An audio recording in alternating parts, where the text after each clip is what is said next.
भारत से उम्रा करने आए 45 लोग जो मदीना शरीफ में बस एक्सीडेंट में शहीद हो गए थे। आज उन सभी को मस्जिद अल नबी में नमाज जनाजे के बाद दुनिया के सबसे मुकद्दस जन्नतुल बकी कब्रिस्तान में दफनाया गया। 17 नवंबर को मक्का से मदीना जाते वक्त बस डीजल टैंकर से टकरा गई थी, जिसमें भारत के 45 लोग शहीद हो गए थे। आज उन सभी को मस्जिद अल नबी में लाया गया और जोहर की नमाज के बाद सभी की जनाजे की नमाज पढ़ाई गई और जनाजे की नमाज के बाद दुनिया के सबसे मुकद्दस जन्नतुल बकी कब्रिस्तान में सभी को दफनाया गया। भारत से उम्रा करने आए 45 लोग जो मदीना शरीफ में बस एक्सीडेंट में शहीद हो गए थे। आज उन सभी को मस्जिद अल नबी में नमाज जनाजे के बाद दुनिया के सबसे मुकद्दस जन्नतुल बकी कब्रिस्तान में दफनाया गया। 17 नवंबर को मक्का से मदीना जाते वक्त बस डीजल टैंकर से टकरा गई थी, जिसमें भारत के 45 लोग शहीद हो गए थे।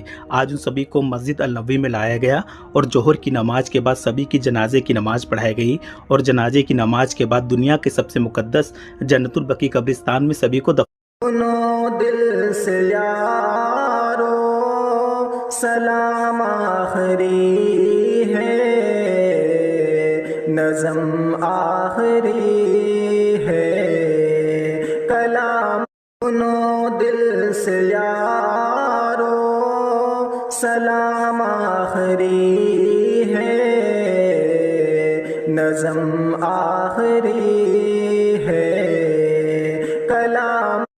भारत से उम्रा करने आए 45 लोग जो मदीना शरीफ में बस एक्सीडेंट में शहीद हो गए थे। आज उन सभी को मस्जिद अल नबी में नमाज जनाजे के बाद दुनिया के सबसे मुकद्दस जन्नतुल बकी कब्रिस्तान में दफनाया गया। 17 नवंबर को मक्का से मदीना जाते वक्त बस डीजल टैंकर से टकरा गई थी, जिसमें भारत के 45 लोग शहीद हो गए थे। आज उन सभी को मस्जिद अल नबी में लाया गया और जोहर की नमाज के बाद सभी की जनाजे की नमाज पढ़ाई गई और जनाजे की नमाज के बाद दुनिया के सबसे मुकद्दस जन्नतुल बकी कब्रिस्तान में सभी को दफनाया गया।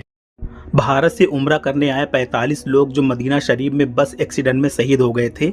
आज उन सभी को मस्जिद अल नबी में नमाज जनाजे के बाद दुनिया के सबसे मुकद्दस जन्नतुल बकी कब्रिस्तान में दफनाया गया। 17 नवंबर को मक्का से मदीना जाते वक्त बस डीजल टैंकर से टकरा गई थी, जिसमें भारत के 45 लोग शहीद हो गए थे।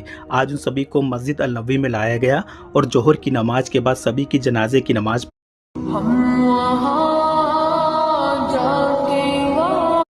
भारत से उम्रा करने आए 45 लोग जो मदीना शरीफ में बस एक्सीडेंट में शहीद हो गए थे। आज उन सभी को मस्जिद अल नबी में नमाज जनाजे के बाद दुनिया के सबसे मुकद्दस जन्नतुल बकी कब्रिस्तान में दफनाया गया। 17 नवंबर को मक्का से मदीना जाते वक्त बस डीजल टैंकर से टकरा गई थी, जिसमें भारत के 45 लोग शहीद हो गए थे।